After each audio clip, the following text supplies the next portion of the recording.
Good morning. এখন বাজে সকাল 9টা, আর আমার চলাফেরা দেখে বুঝতেই পারছেন শরীরটা প্রচণ্ডই খারাপ, প্রচণ্ড মাথা যন্ত্রণা। ওই জন্য সারা রাতে তো ঘুমাতেও পারিনি, আর সকালে উঠতেও লেট করেছি। তো কিছু করার নেই, মেয়ের কাছ থেকে প্রচুর কাপড় ফেরত নিয়ে এসেছি, ওগুলো কাচতে হবে। তো আমি অলরেডি কাচা বসিয়ে দিয়ে গেছিলাম, তারপর উঠানটা আস্তে আস্তে ঝাড় দিলাম।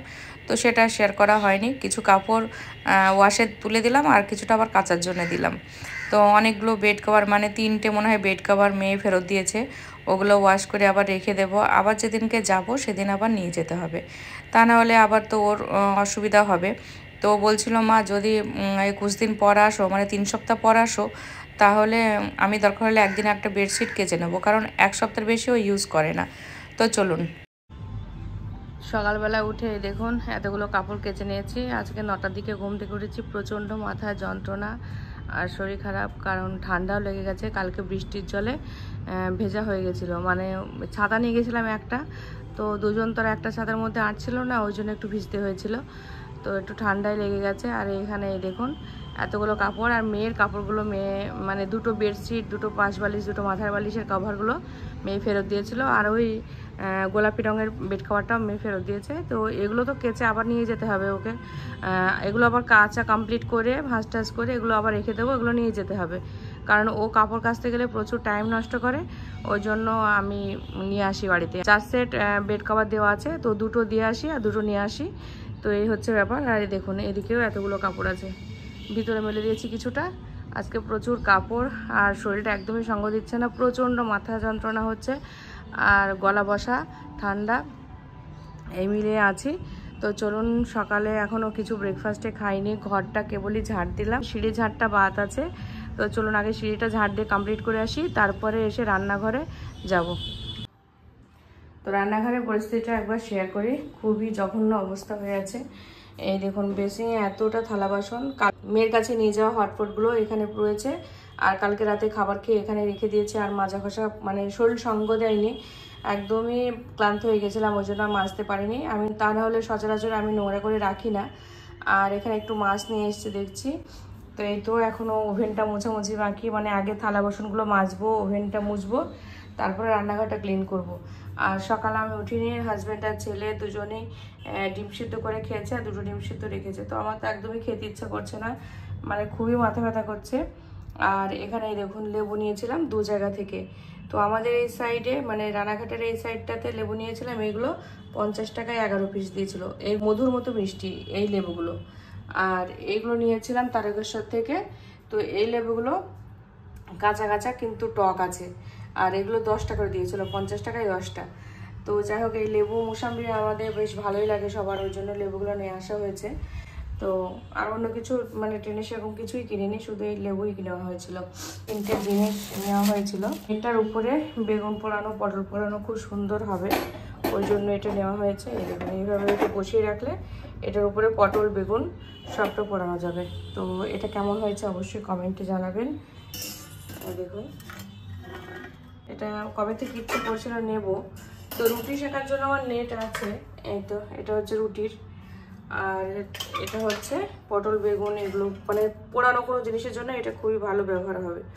আর এটা আমি দেখেছিলাম, প্রথম দেখেছি আমি সজলপুর ভিডিওতে, তো আমার বেশ ভালো লেগেছিলো এই জিনিসটা, তো ওই জন্য এটা নিয়েছি। আর এই থালাগুলো নেওয়া হয়েছে 2টো, এই থালাগুলো নিয়েছি 2টো। তো এই থালা, মানে এই যে কাঁধা ওঠানো আছে না, এইগুলো খুব পছন্দ করে আমার ছেলে আর হাজব্যান্ড, বলবে ডাল কিংবা বিরিয়ানি যাই খাক না কেন এই থালাগুলো খুবই পছন্দ। তো এরকম একটা থালা বাদলেরও আছে দেখেছি, তো আমার বেশ ভালো লাগে সেই থালাটা। আর এ রোজাকেও দিয়ে এসেছি সেম এই থালা। তো এই থালাগুলো নিয়েছি 2টো, একটা, তো 2টো থালা নেওয়া হয়েছে।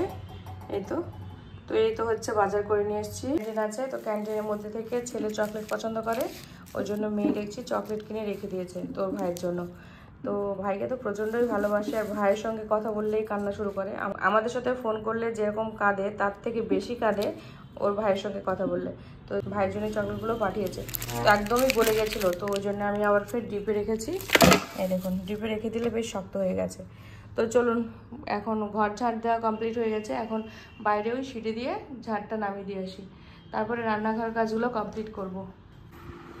তো এখন লাঞ্চ করতে বসেছি। এখানে একটা সিদ্ধ ডিম রয়েছে, মাছের ঝোল, এই তো মাছের ডিম,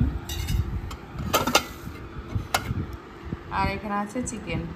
তো এই হচ্ছে আজকে লাঞ্চ মেনু। আসসালামু আলাইকুম। আর ইসলামটিতে আবার আপনাদের ওয়েলকাম জানিয়ে নতুন একটা দিনে নতুন একটা ভিডিওর সঙ্গে হাজির হয়েছে। আপনারা কেমন আছেন? আশা করি ভালো আছেন। আলহামদুলিল্লাহ আমিও ভালো আছি।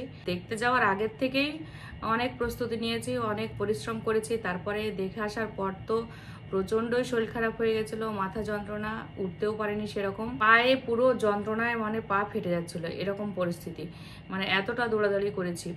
আর কি কারণে বলেছিলাম, গতকালের ভিডিওতে বলেছি যে রান্নাবান্না কেন রাত্রিবেলা করলাম, কেন কি সবটা শেয়ার করব। তো যাই হোক আজকে বলি। শনিবারে বিকালতে আমি চিকেনটা ভালো করে মশলা মাখিয়ে রেখে দিলাম। তারপরে ভাবলাম ভোরের দিকে রান্না করব। 3টের দিকে যদি উঠে রান্নাটা করি, তার সঙ্গে পরোটা বানাবো, তাহলে অনেকটা সময় নষ্ট হবে, মানে অনেকটা সময় লাগবে। তো তারপর যদি না জাগতে পারি, যদি না উঠতে পারি, অ্যালার্ম যদি না শুনেও ঘুমিয়ে থাকে, তো এরকমভাবে মাথার ভিতরে অনেক চিন্তা ভাবনা চলছিল। তো সকাল করে শুয়ে পড়েছিলাম 9টার ভিতরে। এবার 9টার ভিতরে তো কোনোদিনই শুই না।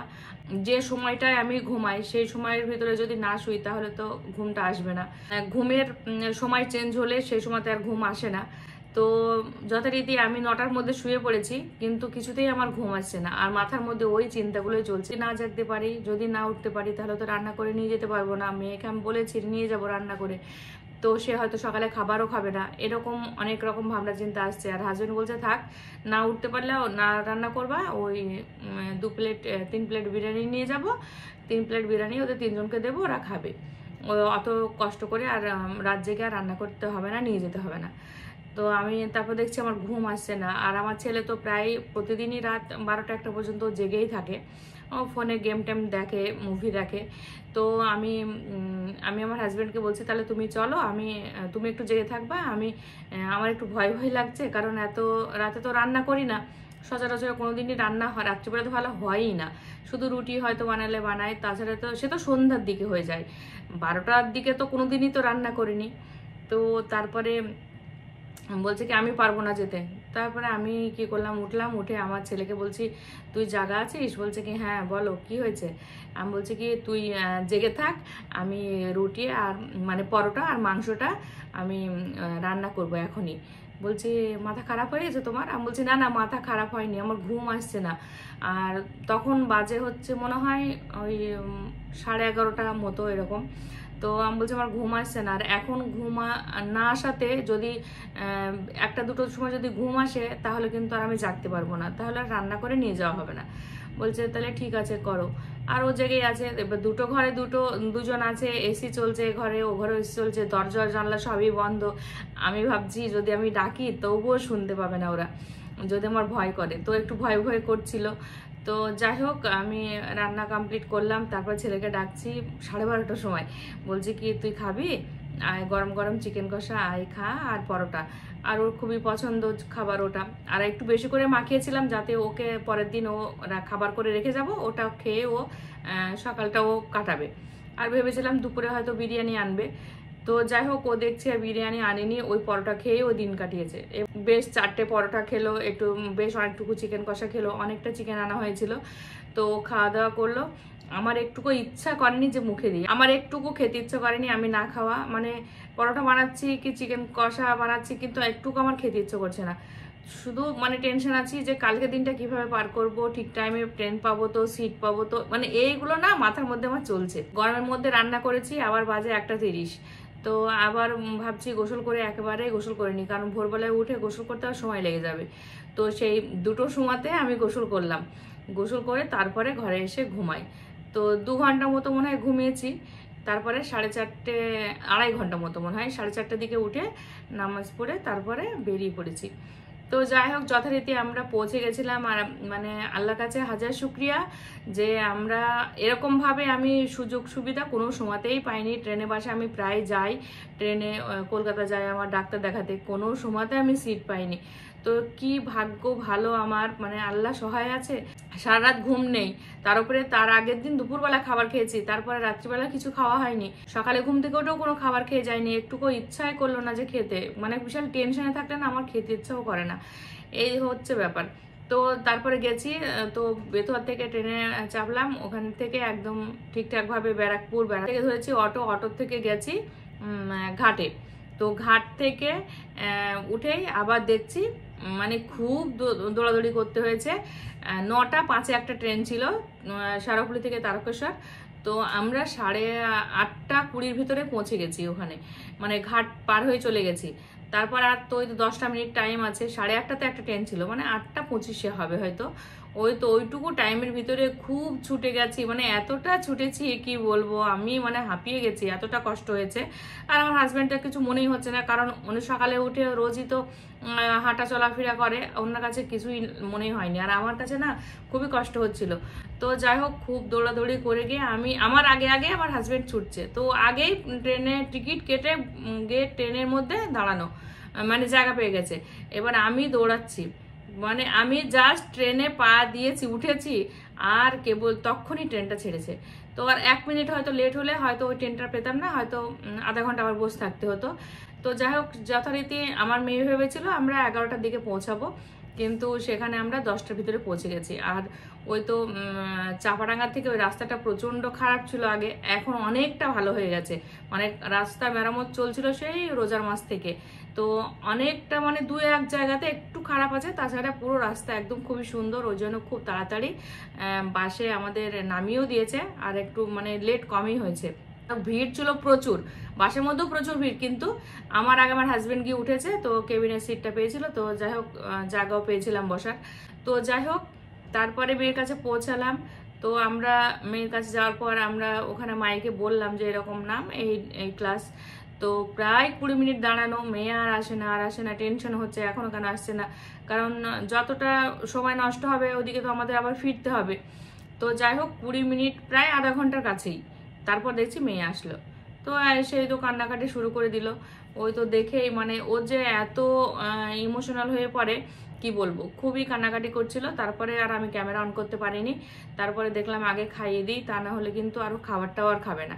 তো তারপরে সাহেলি আসলো, মানে আমার যার মেয়ে মদিনা, সবাই আসলো, 3জনই আসলো।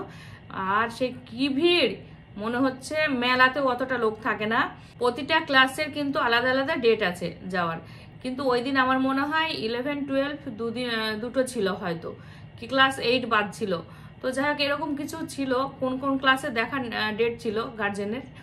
তো প্রচুর ভিড়, সে মেলাতে ওরকম লোক দেখা যায় না, এত ভিড়, গাছের তলা, বাইরে, তারপরে মাঠে, মানে রোদের মতো দাঁড়ানো যাচ্ছে না, যেখানে গাছের ছায়া সেখানেই দেখছি বেড কভার পেতে মেয়েদের নিয়ে বসে গেছে ভিতরে। আর ভিতরে মেয়েদের জায়গাটা খুবই ছোট, তো অনেক ভিতরের দিকেও কিন্তু অনেকটা জায়গা আছে, কিন্তু ওদিকে তো আর যা গার্জেন অ্যালাউ করে না, ওরা গার্জেন রুমের থেকে ক্লাসরুম দিয়ে একটু ভিতরেই থাকতে হবে। তো আমরা তো বসার জায়গায় পাচ্ছিলাম না, আধা ঘন্টা 15 মিনিট তো দাঁড়িয়ে ঘুরে ঘুরে বেড়ালাম, কোথায় বসবো। গার্জেন রুমের ভিতরেই একটু করে জায়গা ওর পাপা করে নিল, তারপরে বসতে যাই হোক আমরা সবাই বসে গেলাম। তো ওদের খাওয়ানো কমপ্লিট করলাম। তারপরে তো সেই মেয়ে কথা বলছে, শুনছি ওর কথাগুলো, মানে ওর কিছু সমস্যা হচ্ছে কি জানেন তো, মেমারি যে ফিজিক্স, কেমিস্ট্রি, বায়োলজি যে 3টে চ্যাপ্টার পড়াগুলো কিছুটা ওখানে পিছিয়ে আছে, যোধপুর আসার পর দেখে ওটা অনেকটা এগিয়ে আছে। তো 2-3 চ্যাপ্টার ওর গ্যাপ হয়ে যায়, ওই জন্য ওইটা কভার করার জন্য মানে ও পরিশ্রম করছে, আর ওইটাই ঘাটতি হয়ে গেছে। ওই জন্য খুব কান্নাকাটি করছিল যে হয়তো আমি পিছিয়ে যাব, আমি হয়তো পারবো না। আমি শুধু সান্ত্বনা দিচ্ছি, না পারবি, চেষ্টা করবি। আবার ওখানে কম্পিউটার আছে, কম্পিউটারে গিয়ে ইউটিউব দেখেও ওখানে অনলাইনেও ক্লাস করা যায়, ও সেটাও করে। তো চেষ্টা সব রকমের করছে, এখন আল্লাহর ইচ্ছা কতটা কি করতে পারবে না পারবে। তো আমি বলেছি তুই তোর মতো চেষ্টা কর, তো বাকিটা আল্লাহর উপর, হয় হবে, না হয় না হবে, কিছু তো করার নেই। না বলছে আমি চেষ্টা করছি, তো যাই হোক দেখা যাক, রেজাল্টই বোঝা যাবে। ভিতরে তো আমাদের জন্য তো একটা মায়া আছেই ওর, এই যে আমাদের না দেখতে পাওয়া, বাড়িতে না থাকতে পাওয়া, সেই তো একটা মানে বাড়ি ছেড়ে থাকা, সেই একটা তো কষ্ট আছে, তার সাথে ওই পড়ার ঘাটতি, সব মিলিয়ে খুব নার্ভাস হয়ে আছে, ওই জন্য খুবই কষ্ট পাচ্ছে। যখনই ফোন করে তখনই কান্নাকাটি করে, ও নিজে ভাবে হয়তো আমি পারবো না, আমার দ্বারা হবে না, এরকম অনেকটা মানে নেগেটিভ কথাবার্তা ও ভাবে। আর আমি সবসময় ওকে ভালো কথাগুলোই বলি যে না হবে, ইনশাল্লাহ চেষ্টা করলেই হবে, সবাই পারছে, তুই কেন পারবি না, চেষ্টা করবি, ঠিক হবে, ফাঁকি দিবি না, আর শরীরে যত্ন নিবি। যাই হোক, এইসব কথাগুলো ওকে বলি আমি। তো ফোনের মাধ্যমে বলি, ওখানে গিয়ে ওই কথাগুলোই ওকে বোঝাচ্ছিলাম, বোঝাতে বোঝাতে আর মানে ক্যামেরা যে অন করবো সে ইচ্ছা মনোভাব ছিল না। মেয়ে হয়ে কান্নাকাটি করছে, আর ইচ্ছা করে ভিডিও বানাতে। শেষ মুহূর্তে মেয়েকে বললাম যে একটুখানি ভিডিওর মধ্যে আয়, তা নাহলে তো অনেকে আছে, তোর আন্টিরা আছে, অনেকে আছে তোর আপনজন, তারা তোকে দেখতে চায়, হয়তো এখন দেখতে পেলো না সবাই, তো এক ঝলক হলেও একটু ভিডিওতে আয়, তাহলে সবাই একটু দেখবে, দেখেও তো একটু খুশি হবে, তুই কেমন আছিস, তোকে তো দেখতে পাবে অনেকদিন পর। তো যাই হোক, ওই জন্য একটুখানি ছোট্ট করে ক্লিপ ওকে নিয়েছিলাম, তারপরে আর ভিডিও ঠিক মতো করতেই পারিনি। সেই জার্নিটা শুরু, বাস আসা, তারপরে আবার ট্রেন, আবার অটো, আবার ঘাট, আবার ট্রেন। তো এই পুরো বিষয়টা মিলিয়ে আর ভিডিও করা হয়নি সেইভাবে, ওই জন্য খুব কম সময়ের মিশনের ভিডিওটা গেছে। আর কি প্রচণ্ড গরম, আর তার মধ্যে আবার বৃষ্টি হচ্ছিল। তারপরে মেয়ের মিশনে থাকাকালীনই বৃষ্টিটা হচ্ছিল, তো একটা ছাতা নিয়ে গেছি, তো একটা ছাতা দুজনের হয়, তো একটু ভিজেও গেছিলাম, ওই জন্য একটু মাথায় বৃষ্টির জল পড়েছিল, ঠান্ডাও লেগে গেছিলো। আমার হাজব্যান্ডের তো ঠান্ডা লেগেই আছে, তো আমারও মাথা ব্যথা করছিল, ঠান্ডা, তো সব মিলিয়ে এই কয়েকটা দিন খুবই খারাপভাবে যাচ্ছে। বললাম কি কারণে রান্না করলাম, কি কারণে কি ভিডিও করতে পারিনি, মেয়েকে ঠিক মতো দেখাতে পারিনি, মেয়ে কেন কান্না করছিল, সেগুলো সবই আপনাদের সঙ্গে শেয়ার করলাম। তো যাই হোক, বলতে বলতে না অনেকটা টাইম হয়ে গেছে দেখছি, 13 মিনিট। আর ওদিকে তো রান্নাবান্না কিছুটা আছে, কাজকর্ম খুব একটা বেশি শেয়ার করিনি। তো যাই হোক, আজকের মতো এতটুকু, বেশি কথা না বাড়ায়, কারণ অনেক বেশি টাইমের ভিডিও, লং ভিডিও গেলে আপনারা খুব একটা ভিডিও দেখেন না। আজকের মতো ভিডিওটা এতটুকুই ছিল। ভিডিওটা যদি আপনাদের ভালো লেগে থাকে অবশ্যই লাইক, শেয়ার, কমেন্ট, সাবস্ক্রাইব করবেন, পাশে থাকা বেল আইকনটি ক্লিক করবেন, যাতে সর্বপ্রথমে নোটিফিকেশন আপনারা পেয়ে যান। আর ভিডিওটা খুব ধৈর্য সহকারে দেখেছেন, তার জন্য আপনাদের জানাই অনেক অনেক ধন্যবাদ। আগামীকাল আসছি নতুন একটা দিনে, নতুন একটা ভিডিওর সঙ্গে। ততক্ষণ আপনারা সুস্থ থাকবেন, ভালো থাকবেন, আমার জন্য দোয়া রাখবেন। আল্লাহ হাফেজ। Thank you. Goodbye.